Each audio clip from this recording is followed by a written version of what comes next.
Welcome po sa ating pangatlong araw ng ating prayer and fasting. Ang ating pong prayer request ngayon ay bawat isa sa atin magkaroon ng isang strong and blessed family. Nang bawat isa sa atin ay magkaroon ng masayang pamilya at ang ating mga mahal sa buhay, ma-enjoy natin sila, ma-enjoy din nila tayo sa silong ng pagmamahal ng ating Diyos amang nasa langit. You see, God is love. God is the God of relationship. Within the Godhead, merong Father, Son, and Holy Spirit. There is a relationship. And the very reason why God created us, kaya nga nilalang ang tao upang magkaroon siya ng relasyon sa tao. Kaya nga ang tawag kay Adan, he is a son of God. Because God, our Creator, the Jehovah God, is also our Abba Father. Siya ang ating Ama. At ang ating Panginoong Jesus, nung siya ay nandito sa lupa, tinuruan niya tayo. This is how we pray. Our Father who art in heaven. Ang ating Diyos, siya ang ating Ama. Siya ang ating family. Tayo ang kanyang pamilya.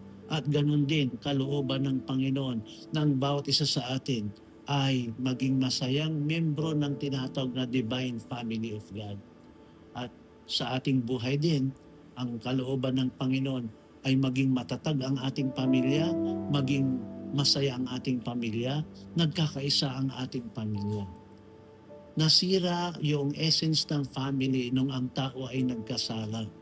Kaya si Jesus ay nagkataong tao, hindi lang upang tayo ay matubos sa kasalanan, kundi ma-restore din yung family, our family relationship with God, and that each one of us will have a strong, blessed, united family. Sa John chapter 1 verse 12, ang sino mang tumanggap kay Jesus ay magiging anak ng Diyos.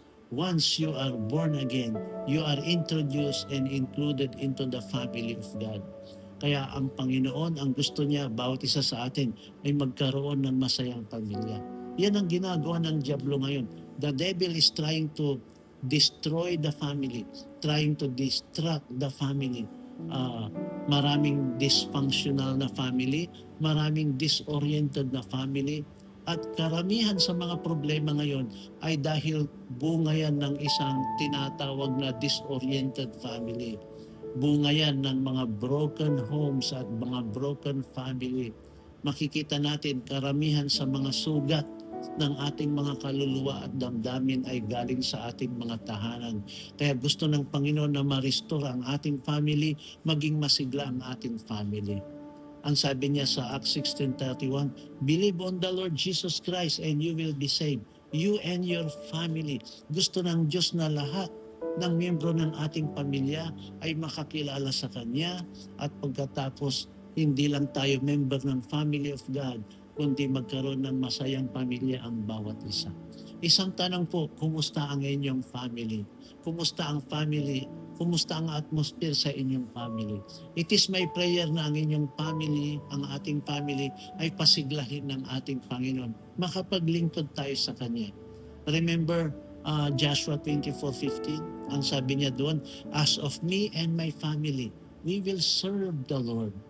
In the New Testament, nung nagkaroon ng problema ang family ni Jairus, ang kanyang anak ay may sakit, hinanap niya si Jesus at dinala niya si Jesus sa kanyang tahanan. Kaya dapat lang ganun din po ang ating gagawin. Dalhin natin ang Panginoong Jesus sa kanya-kanyang tahanan sa pamamagitan ng panalangin at sa pamamagitan ng pagbabalik loob sa Panginoon. Dalhin natin ang ating family sa Kanya. Today, I declare ng bawat isa sa inyo, kung mayroon mang pinagdadaanan ang inyong family, ilapit natin sa Panginoon. Walang imposible sa Diyos. Walang matigas na puso sa harap ng Panginoon. I declare that your family, our family will be reunited, revitalized, at mabalik sa isang family purpose, and that is to serve the Lord. I declare your family, the whole family will get saved, the whole family will just serve the Lord, at ang kaluwalhatian at kapangyarihan ng Panginoon ay pumasok sa inyong family. Katulad ng dineclare ng Panginoon kay Zacchaeus, pumasok ang kaligtasan sa tahanan ito. And my prayer, katulad ni Joshua, as of me and my family, we will serve the Lord. Sa araw na ito, yan po ang ating ipanalangin. All members of the family, ipag-pray po natin. Amen.